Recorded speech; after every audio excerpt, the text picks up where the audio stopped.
Welcome back to Rounding the Bases, extra innings, 4 final questions as we round the bases with Paul Kirch. And all right, I gave you a little bit of grief at the start of the podcast about being a Nebraska guy. I didn't mean any of it really, but I do often find that people that grow up in certain parts of the country, well, no matter where we grow up, they're influenced by those backgrounds too. And I'm always fascinated at how we're shaped. So how did it shape you? Being from that part of the country and going to the University of Nebraska into who you became today? I grew up in a small rural community and I didn't appreciate it as a child. Looking back as an adult, I wish I'd really been able to find happiness in the way that I should have, because I had a great upbringing, despite the fact, we didn't have a lot, but we had a lot of happiness. And the one thing that's really interesting about where I grew up is I always say it was Sarcasmville. People were hard on each other, but in a playful way. And so I grew up thinking sarcasm was my primary language. English was second. And now that I live in Texas, it's really funny because here people don't appreciate sarcasm. So I've had to really learn to temper that. But it gave me a good sense of humor. It helped me get through a lot of hard times by finding laughter. And I studied improv a few years back, and I performed on an improv team for a while. And I've just learned to appreciate the idea that no matter what's going on around me, no matter how hard things might seem, I can find a way of making people laugh or making myself laugh and get through it. So I think that's a blessing that came from where I grew up. So that leads me to my second question as we round the bases, because I wanted to ask you a little bit more about the improv. I've got some friends, one of my closest friends for all of life, who's actually been on this podcast before. He owns a video production company, a very high-end editor. His name is Jeff Landsman. And, somewhat, I shouldn't say later in life, I think we're all just at our age getting started. But, more recently, he started doing the improv stuff and totally took it. Now, he always had some of those abilities and wasn't afraid of that. But I know it's really sharpened his tools, his skills, a lot of his abilities, his creative abilities. And he is a creative. What did taking that exploration into improv do for you and who you are? Well, it's really interesting. I mentioned in the interview that I'd gone through a divorce, and when I was at my lowest point in terms of emotionally dealing with that situation, I was studying improv. So every week I had a guaranteed laugh. Every week I was getting around these people that were inspiring me. And I got into improv because I thought it would make me a better public speaker. I thought it would help me with my podcast show, and all those things are true. But the one thing that it really taught me is that the strategy behind improv, that is the philosophy that drives it, is yes and that yes and philosophy is something that you have to use in scenes in improv. So if I say to you that I'm Superman, and if you say, no, you're not, you're crazy, take your medication, well, you've kind of shot down my idea. But if you say, well, I'm Batman, and all of a sudden we do this superhero scene, it can turn into something magical. And in business, so many people they're skeptical or they're negative. They shoot down ideas, and not always intentionally trying to be toxic, but there are some people that just love to shoot down ideas, or at least make you feel like they're shooting down your ideas.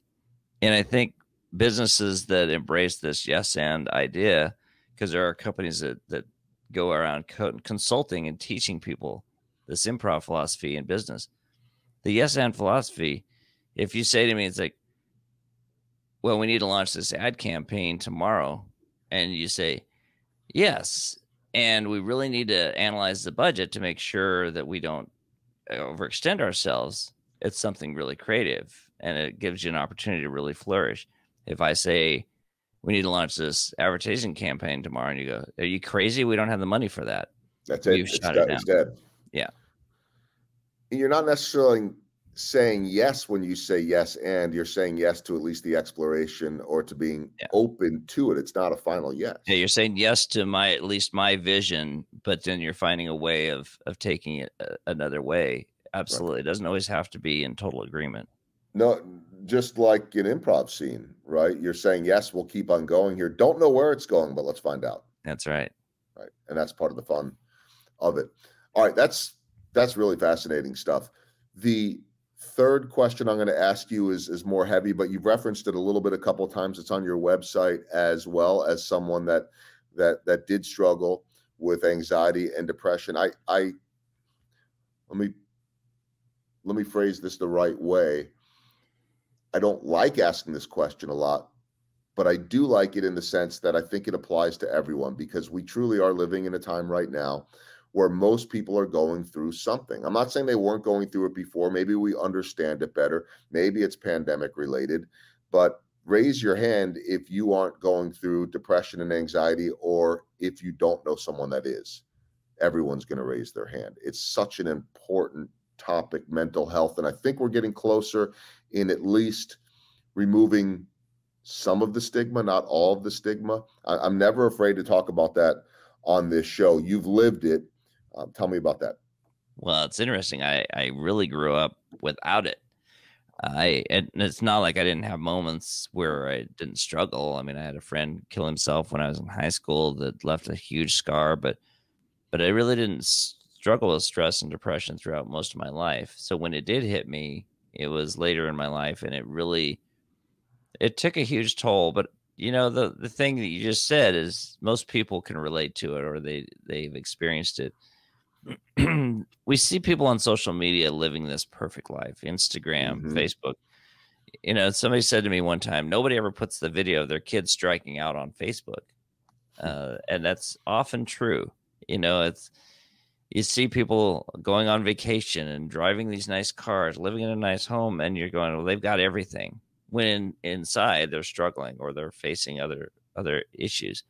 And I think when I went through it and I got to know some people that supported me through that, I started to see that everybody has some sort of struggle that they go through, and it's all relative. What I faced, to me, was monumental, but to somebody living in a third world country who's has no food on the table, maybe they're missing a body part and they don't know what to do to make money. They're facing a different level of stress and anxiety than I was. So we often make these things bigger in our heads than they really are. When, I have a young daughter who's often sees these people living these examples of greatness on YouTube and Instagram, and she thinks that that's real life. And I always tell her, it's like, when you see this, you just have to remember that you're so blessed, because I could take you down the street. I always talk about taking her through this area called Zombie Land, where there's literally homeless people walking in the middle of the street as you're going down. And I said, let's go down there and see how people are living, because you don't know how good you have it. And I think that's what we need to remember, is that we have it really good. If you're poor and struggling in the United States, you're still better off than most of the world. Well, there's one word that comes in there, and that's perspective. It is. There could always be more. There could always be less. It could always be worse. Yeah.